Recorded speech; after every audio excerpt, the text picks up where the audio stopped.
Bonjour à tous et bienvenue sur une énième vidéo. Je suis sur la même place à Mornimont. Alors aujourd'hui je voudrais vous parler de la pêche, l'essence même de la pêche à l'anglaise, qui est la pêche à l'agrainage. Parce qu'il faut savoir que normalement à l'anglaise, on faisait comme ça à l'époque. Moi je n'ai pas connu, mais mon papa oui. Les Anglais, quand ils pêchaient donc au Wagler, ils pêchaient à une certaine distance, 10, 15, 20 mètres du bord, 25 mètres grand maximum, et ils agrénaient des appâts à la fronde sur leur Wagler. S'ils devaient pêcher plus loin, à ce moment-là, ils utilisaient le feeder. Nous, chez nous, sur le continent, le feeder, il est venu plus tard. Et je voudrais vous montrer cette pêche qui ne nécessite évidemment pas d'amorce. Alors, je vais vous montrer la place. C'est la même que dans les autres vidéos. Vous voyez, je vais pêcher près de la berge d'en face, mais je vais tenir compte d'un paramètre, je vais devoir pêcher à la distance maximum à laquelle ma fronde peut agréner des appâts.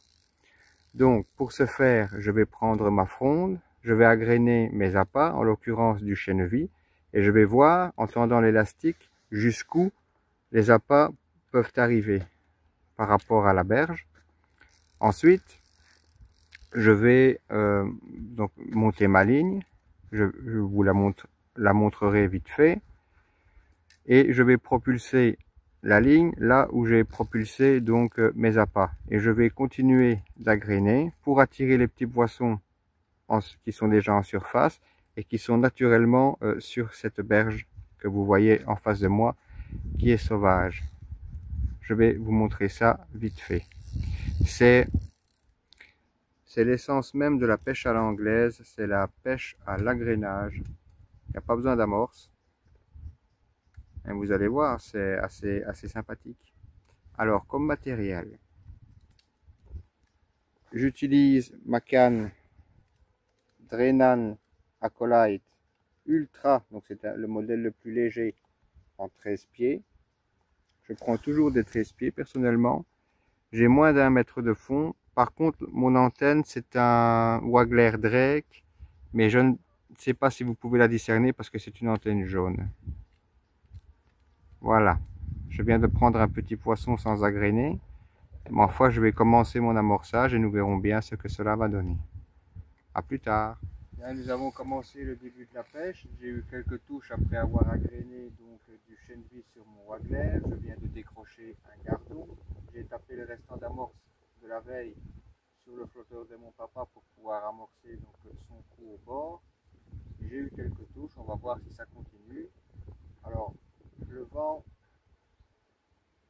souffle sur la gauche et j'ai mes touches légèrement sur ma gauche et non droit devant moi. Donc, dans une précédente vidéo, je vous ai montré comment effectuer un lancer à l'anglaise avec le fil clippé.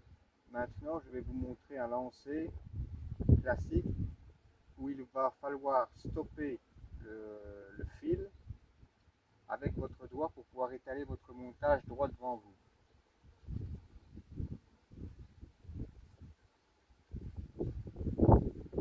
Mais avant ça, je vais donc vous montrer le montage. C'est quelque chose de vraiment très simple. J'ai un bas de ligne de 10 centièmes 30 cm avec un hameçon de 16, un micro émérion,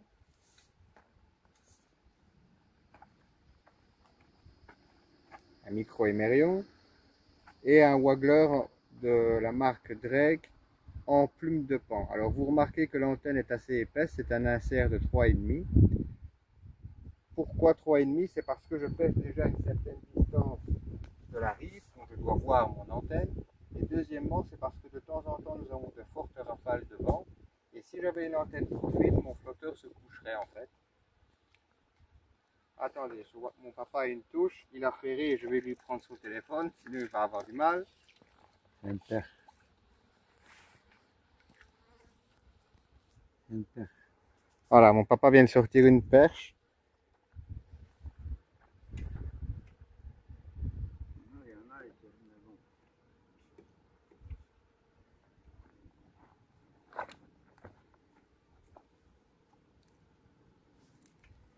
Yeah.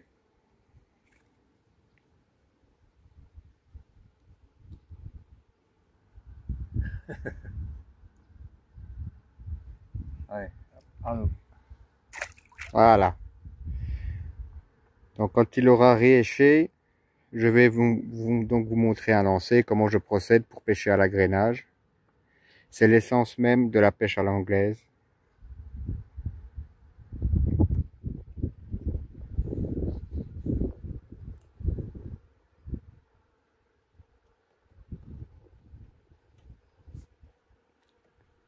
Et je vais lui repasser donc la caméra. Donc avant de lancer, de propulser ma ligne, je vais donc agrainer. Je prends ma fronde, je vais mettre un peu de chenille. Et je vais donc agrainer à la distance à laquelle je peux propulser mon wagler. C'est-à-dire à peu près la distance maximum à laquelle la fronde peut envoyer le chenille. Voilà qui est fait. Maintenant,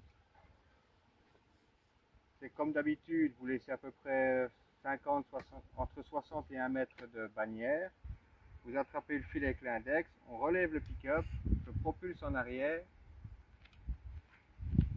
hop, et je viens mettre mon doigt sur la bobine du moulinet pour bloquer le fil. Ensuite, je plonge mon sillon dans l'eau, c'est pas ce que je vous montrer. Je mouline jusqu'à la marque que j'ai faite sur mon corps de ligne. Je ferre un coup dans l'eau pour noyer ma bannière. La bannière doit toujours être noyée à l'anglaise pour soustraire celle-ci à l'effet du vent. Et je suis sur mon coup. Maintenant, on va peut-être attendre une minute, je pense, pour voir si j'ai une touche. Comme ça, je vous montrerai un poisson. Alors, une chose que je n'ai pas dite, c'est que, conséquence de la pollution, il arrive que les meilleurs nylons anglais flottent. Or, ils ne doivent pas flotter, particulièrement quand il y a du vent. Donc, quand vous pêchez à l'anglaise, vous devez avoir un fil spécial anglais qui est très peu élastique et qui est plus dense et plus lourd que le nylon classique. C'est fait exprès pour que celui-ci coule. Mais conséquence de la pollution, comme je l'ai dit auparavant, certains nylons flottent. Alors, en ce cas-là, il va falloir asperger la bobine de votre moulinet sur lequel repose votre corps de ligne, un peu de produit de vaisselle dilué dans de l'eau afin de dégraisser votre fil pour que celui-ci coule.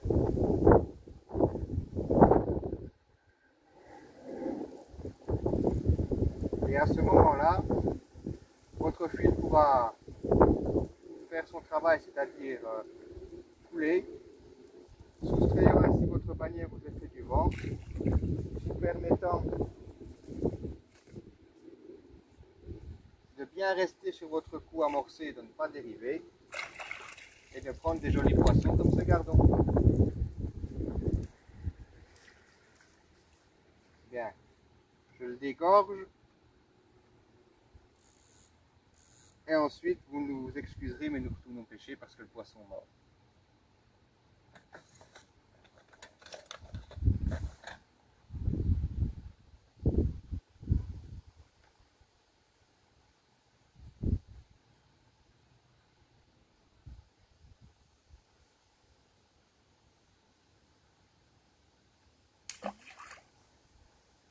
A plus tard.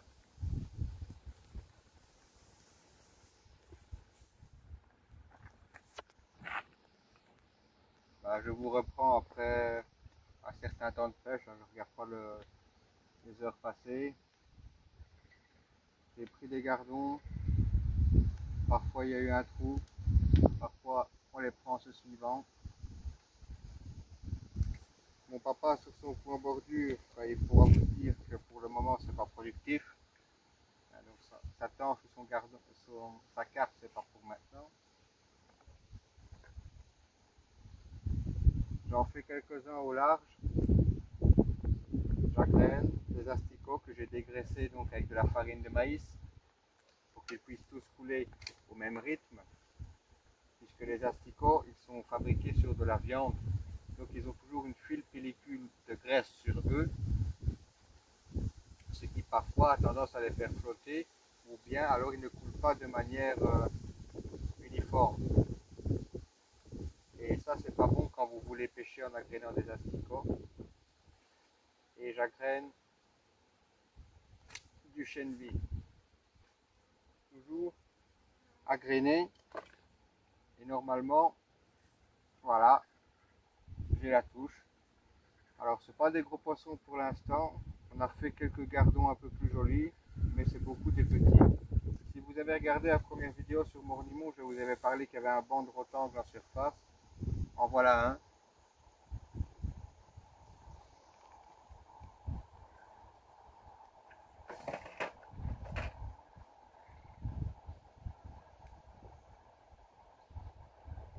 Donc, vous voyez, la pêche à l'anglaise, à l'agrainage, en surface, il n'y a rien de compliqué. Par contre, la petite particularité ici, c'est que normalement, lorsque vous pêchez à l'agrainage, vous devez avoir un flotteur qui n'est pas pré-plombé, parce que si vous utilisez, comme c'est le cas ici, un flotteur légèrement pré-plombé, il a tendance à pénétrer un peu plus profondément dans la couche d'eau. Alors, oula, là j'ai raté mon lancer. Ça ne veut pas dire que c'est inadapté pour cette pêche, c'est simplement que c'est pas optimum.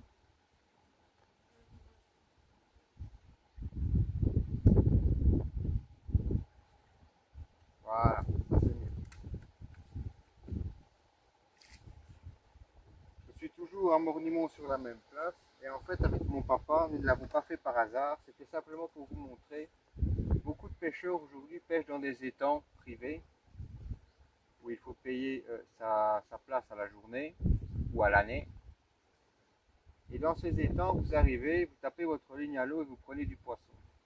Ici, c'est une vieille sambre dont le poisson est assez sauvage. D'ailleurs, les gardons sont assez nerveux quand vous les prenez. Vous avez l'impression qu'ils sont beaucoup plus gros. Ce bief fait 1,5 km de long. Ce qui fait que le poisson n'est pas forcément sur votre place le jour où vous arrivez. Et il va vous falloir observer, en vous promenant le long des berges, les lieux où il y a de l'activité ou les lieux propices à la pêche que vous voulez pratiquer. Si vous ne faites pas beaucoup de poissons, nous en avons fait la première journée, nous en avons fait à deux une quarantaine. Ça ne veut pas dire que vous avez fait une pêche de mer. Le poisson arrive seulement sur votre place.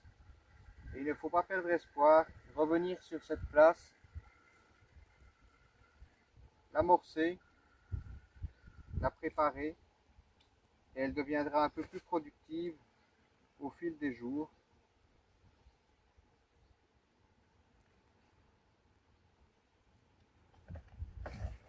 Par exemple, ici avec mon papa, nous avons, donc, les premiers jours, nous avons utilisé un peu d'amorce. Les amorces que nous utilisons ici, elles sont à base de pain.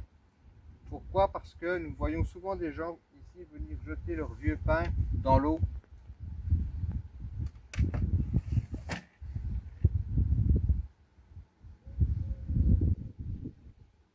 Donc évidemment, les canards et les foules dévorent le pain, mais le poisson aussi. Mais une fois que le poisson, ici il fait bon, la berge d'en face, comme vous l'avez vu dans la première vidéo, elle est sauvage. Donc vous savez que vous avez un lieu qui se prête à la pêche à l'anglaise. Vous voyez des poissons sauter sur la berge d'en face, vous vous dites, ah, ça ne serait pas idiot que je prépare le coup pour faire venir davantage de poissons sur ma place. Et le poisson y est naturellement. Donc il suffit simplement de les habituer à manger les appâts avec lesquels vous voulez venir pêcher. Et ensuite, le jour-ci, vous vous faites plaisir.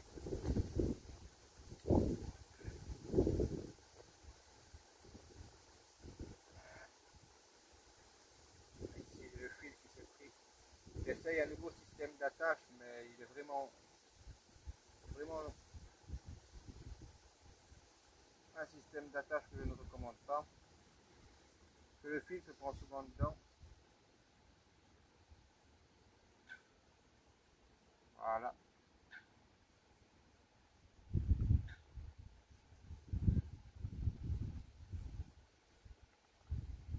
s'il fait bon, à regarder l'eau, vous diriez qu'il n'y a pas d'activité. Il fait légèrement venteux. Donc, quand il fait venteux, c'est assez bon pour la pêche parce que le poisson a une vision un peu plus troublée de ce qui se passe à la surface à cause du vent. Nous avons un ciel dégagé et j'agrène aux chaînes vides. Et n'oubliez pas que lorsque vous pêchez sur le fond, c'est évidemment le fond de l'eau qui va faire le contraste avec l'amorce. Mais si vous pêchez en surface avec un ciel dégagé, évidemment c'est ce que je vais envoyer en fondant qui va faire contraste avec le ciel. En l'occurrence, j'envoie des graines de chènevis qui sont noires quand on les a cuites sur un ciel bien bleu. Le poisson voit ce qui se passe, il vient dessus. D'autant plus que nous avons amorcé les jours précédents.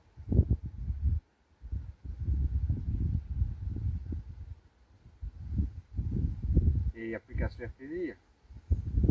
Un jour de week-end, il fait très calme. Nous sommes entre père et fils.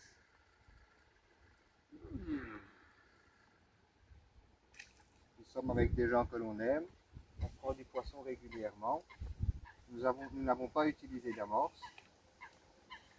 Nous pêchons simplement à l'agrainage. Alors sur ce dernier gardon que vous m'avez vu prendre, je pense que je vais vous dire au revoir. Nous allons continuer à pêcher et nous verrons bien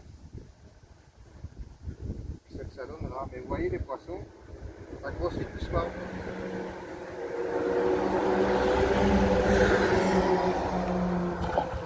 Voilà. Ce n'est pas une pêche compliquée. Je l'ai fait exprès de revenir plusieurs fois à Mornimont, simplement parce que je voulais aussi vous expliquer et vous montrer que lorsque vous allez sur une place de pêche que vous ne prenez pas de poisson le premier jour, ça ne veut pas forcément, enfin pas beaucoup, ça ne veut pas forcément dire que cette place est mauvaise, mais sur un bief d'1,5 km de long, il faut que le poisson remonte, tombe sur votre amorçage, s'y habitue et tourne dans le coin dans l'espoir d'en trouver davantage. Voilà pourquoi nous sommes venus plusieurs fois à Mornimont. La première fois, j'ai pêché à la grande canne, mais je vous avais fait remarquer qu'il y avait un banc de poissons en surface qui tapait au ras de la berge d'en face, et je vous avais dit qu'il y avait une pêche à l'anglaise à faire ici. C'est ce que je fais ici maintenant. La première fois, vous m'aviez vu pêcher sur le fond avec la méthode du flotteur fixe. Cette fois-ci, vous me voyez pêcher en surface avec une méthode d'amorçage où j'agraine simplement du chènevis et des asticots. Et ce que vous voyez là, c'est l'essence même de la pêche à l'anglaise. Vous n'avez pas besoin d'amorce, vous n'avez pas besoin de waggler hyper lourd. Ça, c'est ce qu'on appelle la méthode italienne qui a vu le jour dans les années 1990 ou 90 si vous êtes français. Mais en Angleterre, en Irlande, quand on pêche au waggler, on pêche comme ça. Dans une prochaine vidéo, nous serons dans la vieille chambre de Ham. Mon papa pêchera et moi je vous expliquerai un petit peu les principes de cette pêche qui est vraiment très simple. J'espère que cette vidéo vous intéressera. Maintenant je vous dis, je pense que je vais vous dire au revoir. Nous allons continuer à pêcher. Si je retapais là où j'ai agrainé, peut-être que j'aurai la touche. C'est peut-être pas idiot de faire ça. Voilà.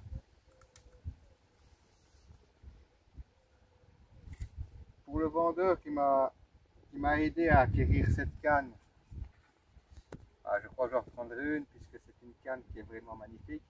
Cependant, je tiens à préciser que sur ma chaîne, vous verrez forcément du matériel de telle et telle marque que j'ai acheté parce que je précise que je ne suis pas sponsorisé. Mais je ne veux en aucun cas faire de la publicité. Certes, vous voyez parfois le nom des marques, mais où j'en cite, Mais ce n'est pas dans le but de vous diriger vers une marque de pêche parce que je ne suis pas sponsorisé. Il y a quelqu'un qui me l'a demandé pour voir si je faisais de la publicité pour telle ou telle marque. Non.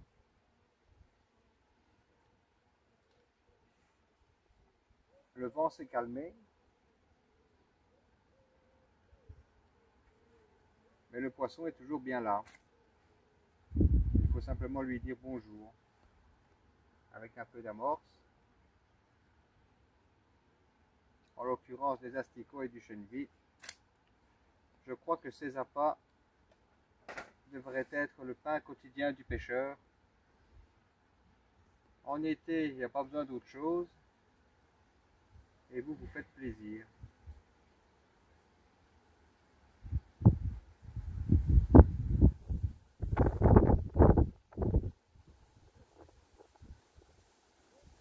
Ici, le vent commence à reforcir, il souffle sur la gauche, et ce ne sera pas impossible que j'ai mes touches un peu plus à gauche décalées de mon amorçage. On va attendre un petit peu pour en faire un dernier, si un dernier il y a.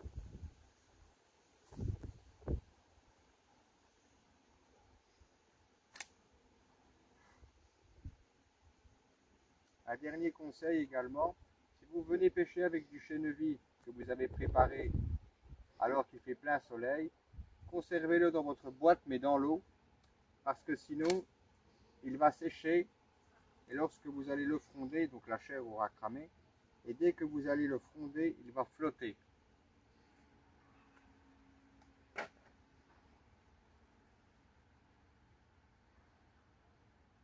Je pense que sur ce dernier petit conseil,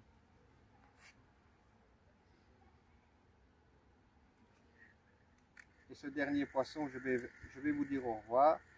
Ici, il vient de se passer ce que je vous ai dit. Je les prends légèrement décalés sur la gauche, puisque le vent souffle sur la gauche. Et forcément, le poisson suit le vent.